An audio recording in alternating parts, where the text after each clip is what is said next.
Hello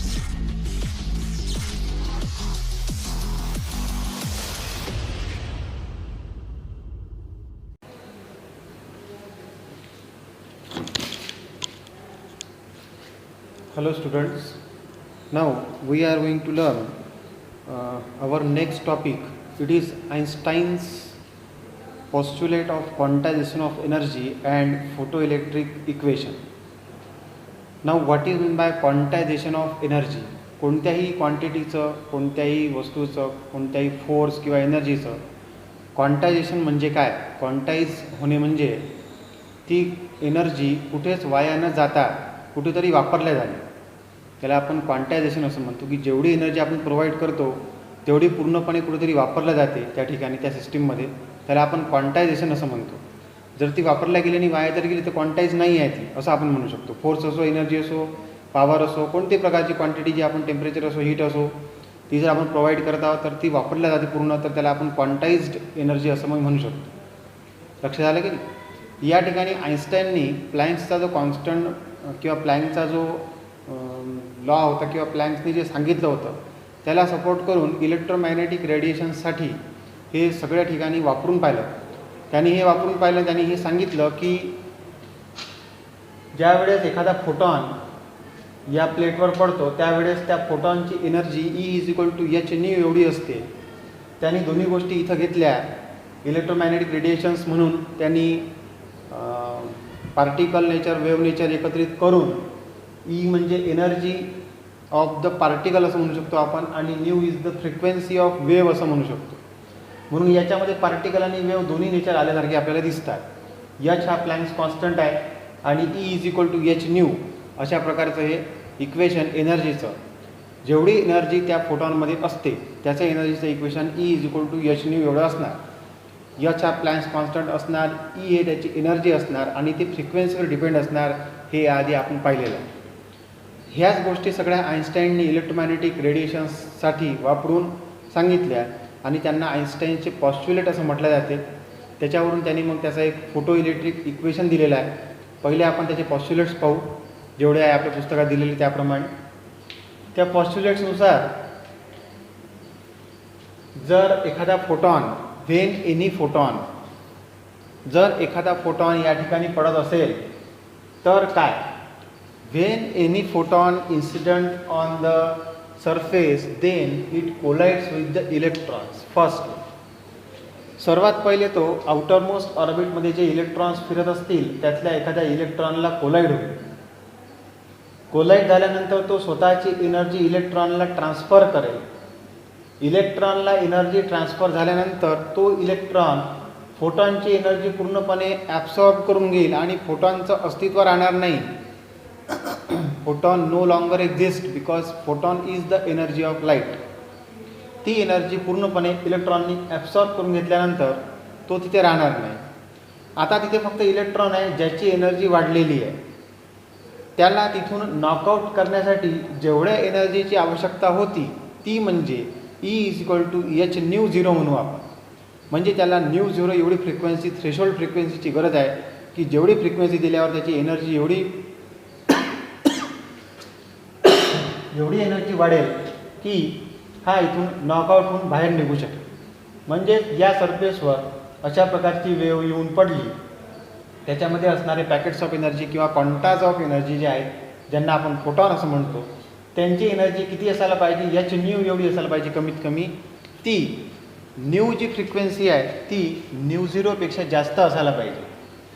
म्हणजे h ही जी energy आहे ही five म्हणजे म्हणतो आपण work function, minimum amount of energy that is required to just liberate the electron from the metal surface is called as work function of that metal. म्हणजे हे work function म्हणजे सुद्धा एक प्रकारची एनर्जी असली पाहिजे. आणि ती किती असली पाहिजे?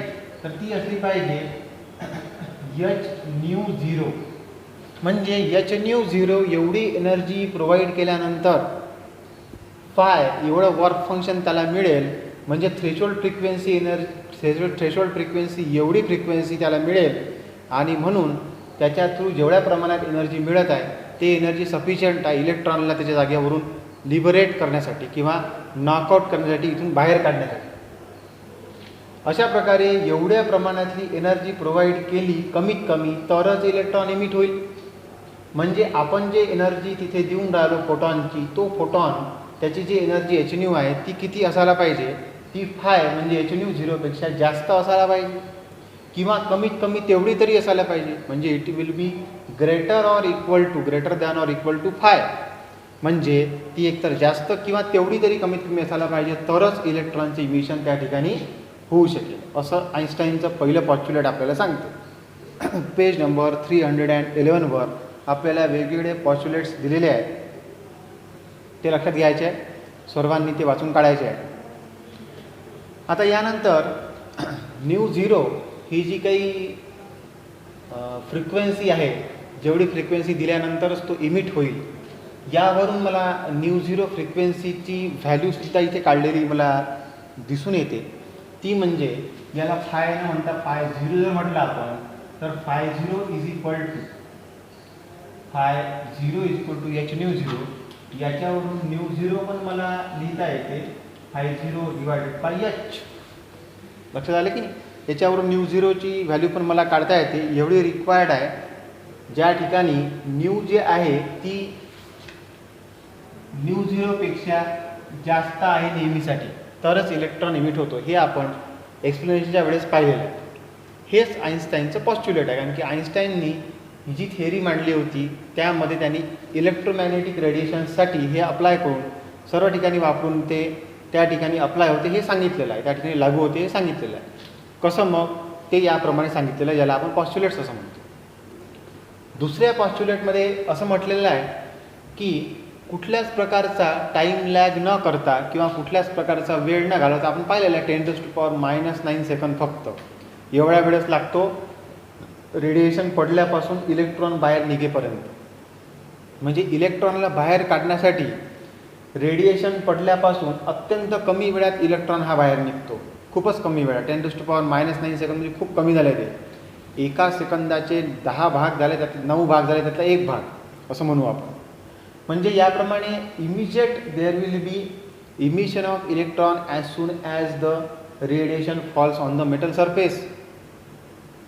But it also depends on the nature of the surface, the materials of the surface used. म्हणजे सरफेस जो आहे तो कशाचा बनलेला आहे, त्याचं नेचर काय, त्याचं मटेरियल काय, याच्यावर सुद्धा ते अवलंबून. म्हणून मग त्यानुसार या ठिकाणी इमिशन ऑफ इलेक्ट्रॉन होत असते आणि ते पण इमिजिएट होत असते.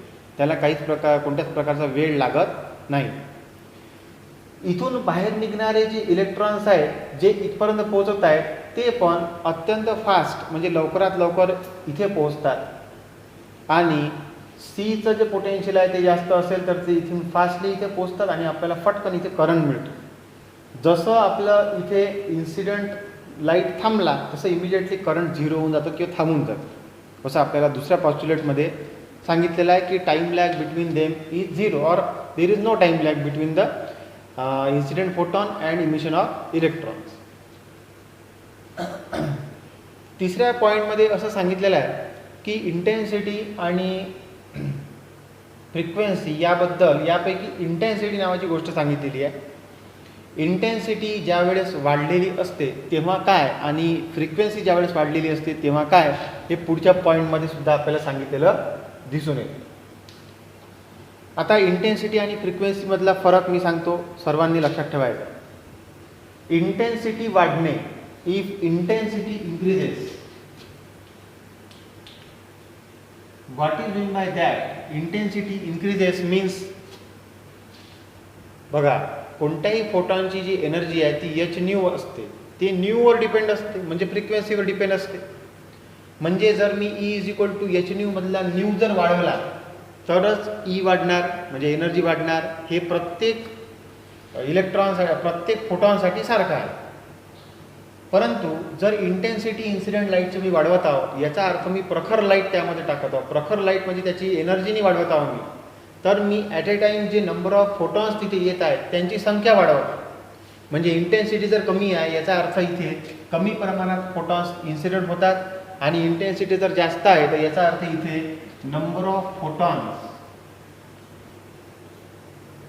हे वाढलेले असतात.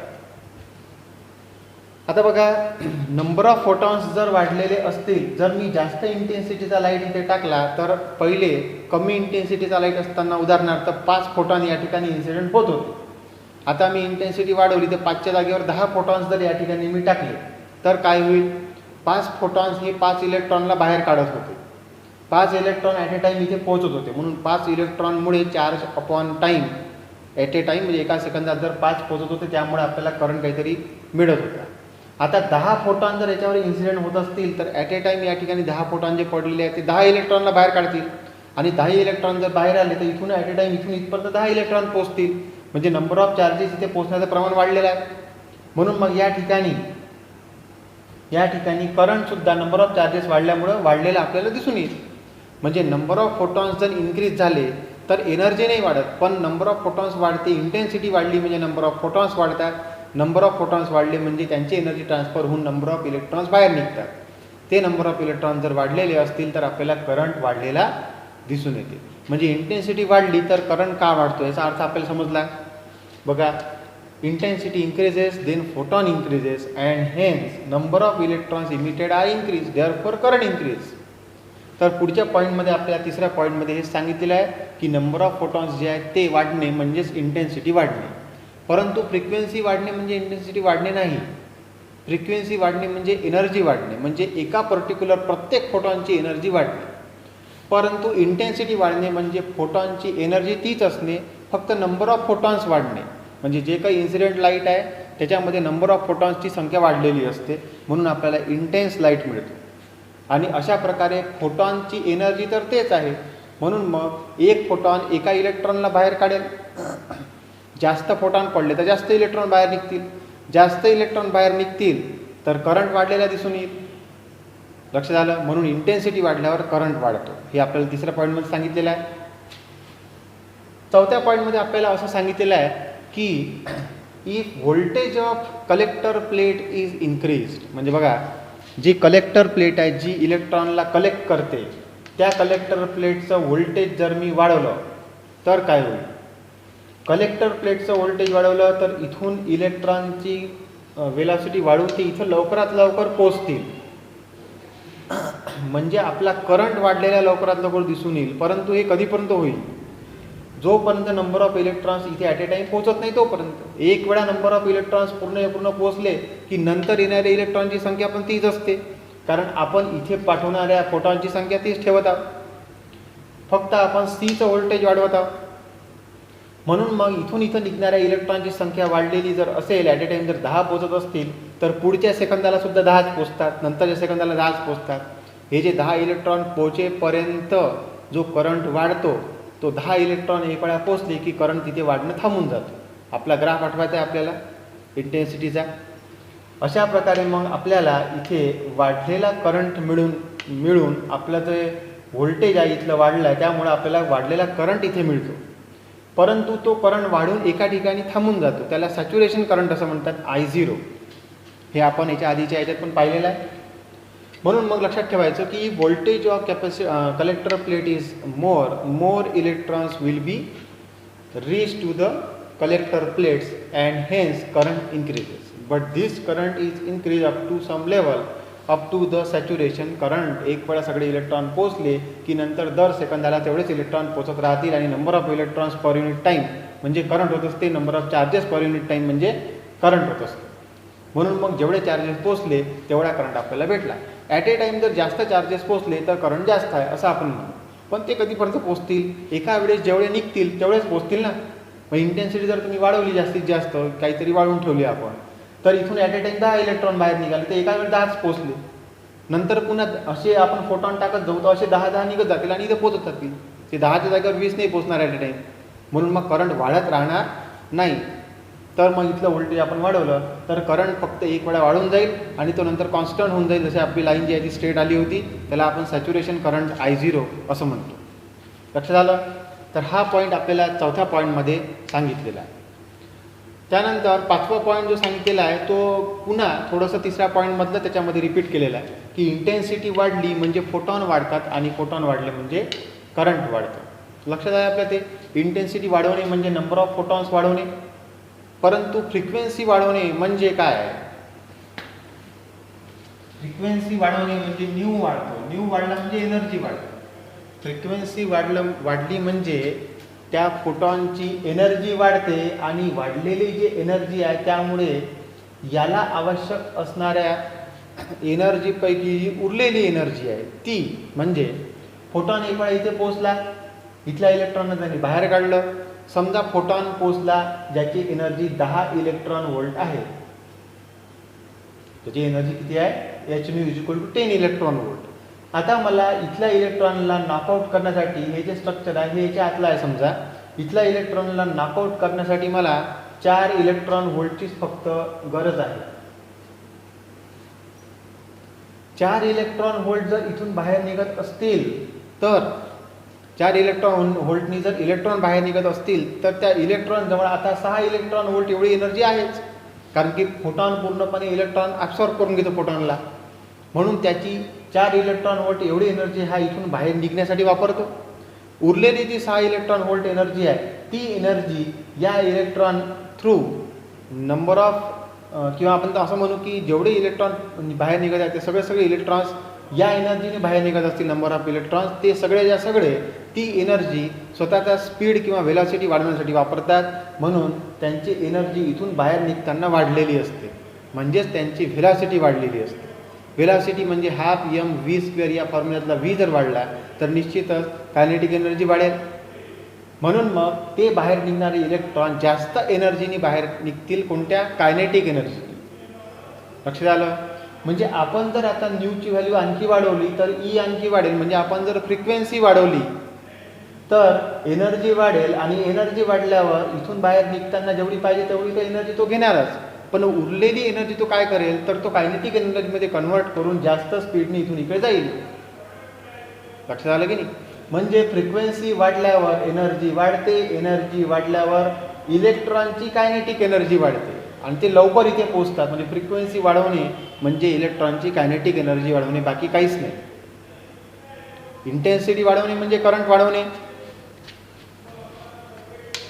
आता जी दिलेली एनर्जी आहे hν ही 2 प्रकारे वापरल्या जाते. एक म्हणजे φ0 वर्क फंक्शन आणि दुसरं म्हणजे ke max म्हणजे तिथून निघणाऱ्या इलेक्ट्रॉनची मॅक्सिमम एनर्जी. म्हणून ke max = hν - φ0 हे पण आपण लिहू शकतो, ke max ची व्हॅल्यू, आणि हे पण लिहू शकतो आपण E = hν ची व्हॅल्यू. लक्षात आलं तुमच्या?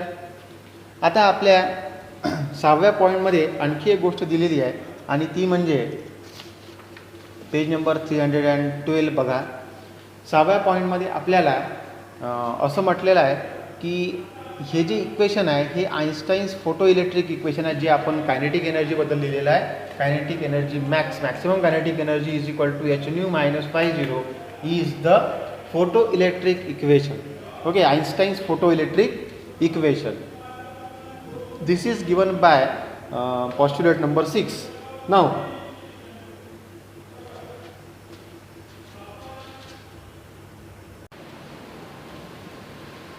Now for seventh postulate states that all the electrons cannot have same energy. Now suppose some photons are incident on this metal surface and electrons are coming out from the metal surface. Now this metal surface is consist of number of atoms. बरोबर आहे ना? या सरफेसवर number of atoms असतील. या ॲटम्सपैकी outermost ऑर्बिटच्या इलेक्ट्रॉनवर सर्वात पहिले तो एखादा फोटॉन पडला. आता फोटॉन नंबर ऑफ फोटॉन जे इन्सिडेंट होत आहे ते एकाच ठिकाणी पडतील याची गॅरंटी नाही. ते पेनिट्रेट होऊ शकतात ॲटममध्ये आणि आतल्या स्टेटवर सुद्धा पडू शकतात, आतल्या ऑर्बिटवर सुद्धा पडू शकतात. म्हणजे याच्या आतून सुद्धा इलेक्ट्रॉन बाहेर निघू शकतात. निश्चितच इथला इलेक्ट्रॉन लवकर बाहेर निघेल आणि इथला इलेक्ट्रॉनला बाहेर निघायला वेळ लागेल. म्हणून मग ज्यावेळेस आपण सीचं म्हणजेच काय कलेक्टर प्लेटचं रिटार्डिंग पोटेन्शियल जेव्हा आपण पाहतो तेव्हा आपल्याला हळूहळू व्होल्टेज 0 होताना दिसून येते. एकदम ते 0 होत नाही. म्हणजे स्टॉपिंग पोटेन्शियल जे आहे ते एकदम आपल्याला इमिजिएटली करंट I0 वरून एकदम 0 आला असं मिळत नाही. म्हणजे स्टॉपिंग पोटेन्शियल आपल्याला काही प्रमाणात थोडंसं पोटेन्शियल मिळत जाते. नंतर तो ग्राफ असा जो आहे तो एका बाजूला खाली आलेला आपल्याला दिसून येतो. आपण ग्राफ पाहिलेला आहे. त्यामध्ये आपल्याला असं दिसते मग की हे जे डेप्थमधून निघणारे इलेक्ट्रॉन्स असतात यांचे एनर्जीमध्ये आणि इथल्या इलेक्ट्रॉनच्या एनर्जीमध्ये फरक पडतो आणि म्हणून सर्वांना सारखी एनर्जी राहत नाही. मग यातले ज्यांची एनर्जी जास्त आहे त्यांना आपण असं म्हणू की ज्यांची बाहेर निघाल्यावरची कायनेटिक एनर्जी मॅक्सिमम आहे, ती मॅक्सिमम एनर्जी घेऊन ते इलेक्ट्रॉन फक्त इथून असे इथपर्यंत पोहोचू शकतात. बाकीचे जे इलेक्ट्रॉन्स आहेत ज्यांची एनर्जी कमी आहे ती इथपर्यंत पोहोचत नाही तर ते इथे कुठेतरी मधातच थांबून जातील, त्यांची एनर्जी संपून जाईल. म्हणून मग जे इलेक्ट्रॉन इथपर्यंत पोहोचत राहतात त्यामुळे थोडा थोडा करंट आपल्याला मिळत राहतो. म्हणून आपल्याला जे स्टॉपिंग पोटेन्शियलनुसार करंट जो मिळतो तो असा ग्राफ खाली आलेला आपल्याला दिसून येतो हळूहळू, कारण की काही इलेक्ट्रॉन जे मॅक्सिमम कायनेटिक एनर्जी जे असतात ते रिटार्डिंग पोटेन्शियलला ओव्हरकम करून इथपर्यंत पोहोचू शकतात. नंतर मग आपण ज्यावेळेस इथलं व्होल्टेज वाढवतो तेव्हा ते सुद्धा पोहोचू शकत नाही, म्हणून मग त्या ठिकाणी करंट झिरो होतो आणि करंट जिथे झिरो झाला ते झालं आपलं स्टॉपिंग पोटेन्शियल म्हणजे V0. म्हणून आपण असं म्हणू शकतो की कायनेटिक एनर्जी ही आता आपण V0 हे जे स्टॉपिंग पोटेन्शियल आहे याला जर आपण इलेक्ट्रॉनच्या चार्जने जर मल्टिप्लाय केलं तर आपल्याला जे मिळते E/V0 म्हणजे चार्ज इंटू व्होल्टेज जर आपण केलं तर आपल्याला ती इलेक्ट्रिकल एनर्जी मिळत जाते. म्हणजे आपण असं म्हणू की EV0 एवढ्या प्रमाणात आपल्याला तिथे त्या कलेक्टर प्लेटजवळ पोचतानाचं स्टॉपिंग पोटेन्शियल जे आहे ते आपल्याला मिळत आहे V0. त्यावरून त्यांची एनर्जी EV0 एवढी असायला पाहिजे. ते चार्ज जर इलेक्ट्रॉनचा E असेल आणि त्या इलेक्ट्रॉन तिथे पोचण्यासाठी कमीत कमी V0 एवढं पोटेन्शियलची गरज असेल, कमीत कमी झालं आहे. म्हणजे यापेक्षा जास्त एनर्जी त्यांना लागेल, म्हणजे त्यांची कायनेटिक एनर्जी हे EV0पेक्षा जास्त असायला पाहिजे. आणि अशा प्रकारे ज्यांची कायनेटिक एनर्जी EV0पेक्षा जास्त असेल तेच फक्त C पर्यंत पोचते. ज्यांची कमी असेल ते पोचणार नाही, म्हणून त्यांच्या थ्रू करंट मिळणार नाही. परंतु ज्यांची एवढीच असेल ते इथपर्यंत जस्ट येऊ शकतील, फक्त 100% ते पोचणार नाही, इथे येऊन थांबून जातील. म्हणजे त्यांची कायनेटिक एनर्जी EV0 एवढी जर असेल कमीत कमी, यापेक्षा कमी नाही आणि जास्तही नाही. जास्त असेल तर ते इथं पोचतीलच, कमी असतील तर पोचणार नाही. पण एवढी जर असेल तर ते जस्ट रीच टू C म्हणतात, म्हणजे ते C पर्यंत फक्त पोचतात. ते एकदम आपल्याला करंट देतील नाही किंवा इथे येऊन ते थांबून देतील. लक्षात आलं की नाही? अशा प्रकारे आपल्याला कायनेटिक एनर्जी जी आहे ती EV0 एवढी असायला पाहिजे कमीत कमी, असं आपण म्हणू शकतो. म्हणून आपण वरच्या इक्वेशनमध्ये जे आपलं इक्वेशन होतं ते म्हणजे hν0 किंवा hν = KEmax + φ0, याच्यामध्ये KEmax = hν - φ0 होते. त्या KEmaxच्या जागेवर जर मी EV0 टाकलं तर मला काय मिळते मग EV0 = hν - φ0. यातला V0 इथे ठेवला, E जर तिकडे नेला तर h/E - φ0/E असं आपल्याला मिळते. मग अशा प्रकारे आपल्याला V0 = h/E - φ0/E असं जे मिळालं, यावरून असं दिसते की V0 जो आहे तो न्यूवर डिपेंड आहे.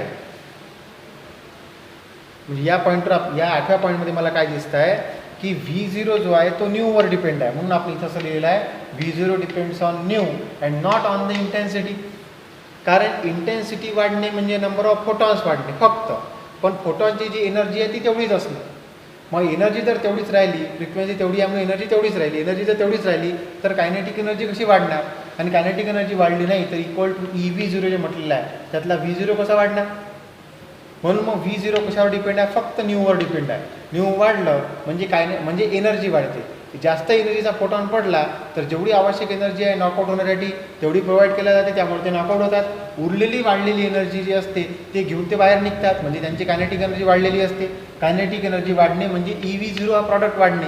EV0 वाढणे म्हणजे त्यातला V0 वाढणे, कारण की इतर चार्ज आहे इलेक्ट्रॉनचा तो कॉन्स्टंट राहील. म्हणून मग V0 हा डायरेक्टली कशावर डिपेंड करतो? फक्त न्यूवर डिपेंड करतो. ते आपल्याला याच्यावरून सुद्धा दिसून येते. आता हे जे 8 पॉईंट्स आहेत, हे 8चे 8 पॉईंट्सचं समरी जी आहे ते आपल्याला त्याच्या आर्ग्युमेंटची समरी 9व्या पॉईंटमध्ये दिलेली आहे. आणि त्या पण आपल्याला ज्या गोष्टी इथे सांगितलेल्या आहे त्याच 9व्या पॉईंटमध्ये आपल्याला समराईज करून सांगितलेलं आहे की न्यू जे आहे त्याच्यावरच फक्त V0 डिपेंड असतो, इंटेन्सिटीवर नाही. तशाच प्रकारे करंट हा इंटेन्सिटीवर डिपेंड असतो. अशा गोष्टी त्या ठिकाणी 9व्या पॉईंटमध्ये दिलेल्या आहे. आईन्स्टाईननी या गोष्टी मांडल्यापासून त्याला पहिले मान्यता मिळालेली नव्हती, पण त्यानंतर एका एक्सपेरिमेंट थ्रू परत Hची जी व्हॅल्यू आहे जी आईन्स्टाईनने सांगितली होती, hν मधला Hची व्हॅल्यू जी आईन्स्टाईनने सांगितली होती 6.62 इंटू 10⁻⁻34 जूल सेकंद तेवढीच व्हॅल्यू त्यांना एक्सपेरिमेंट केल्यावर मिळाली आणि म्हणून त्यानंतर ते ॲक्सेप्ट करण्यात आलं. त्यानंतर नोबेल प्राईजसुद्धा त्यासाठी अलॉट करण्यात आलं सायंटिस्ट लोकांना. आईन्स्टाईन आणि Millikan received Nobel prize for their respective discoveries in 1921 आणि 1923 रिस्पेक्टिव्हली फॉर दिस. ओके, तर अशा प्रकारे आपण ह्या गोष्टी इथे शिकलो. यानुसार आपल्याला आणखी एक गोष्ट पुस्तकामध्ये पुढे दिलेली आहे की नंबर ऑफ फोटॉन्सला पडताना आपण का पाहू शकत नाही. नंबर ऑफ फोटॉन्स जे इथे पडतात ते वाढलेले असतात की कमी असतात हे आपल्याला लाईटवरून दिसू शकत नाही, कारण त्याची व्हेलॉसिटी आपल्या रिचेबल नसते, आपल्या नजरेत रिचेबल नसते त्याची व्हेलॉसिटी. बरोबर आहे की नाही? लक्षात आलं तुमच्या? तर इथपर्यंत सर्वांनी वाचून घेणे. पुढचा जो टेबल दिलेला आहे 14.2 तो आपल्याला यावर्षी सध्या नाही आहे म्हणून आपण तो नाही शिकू. यानंतर आपण wave particle duality of electromagnetic radiation ते शिकणार आहोत. ठीक आहे, लक्षात आलं?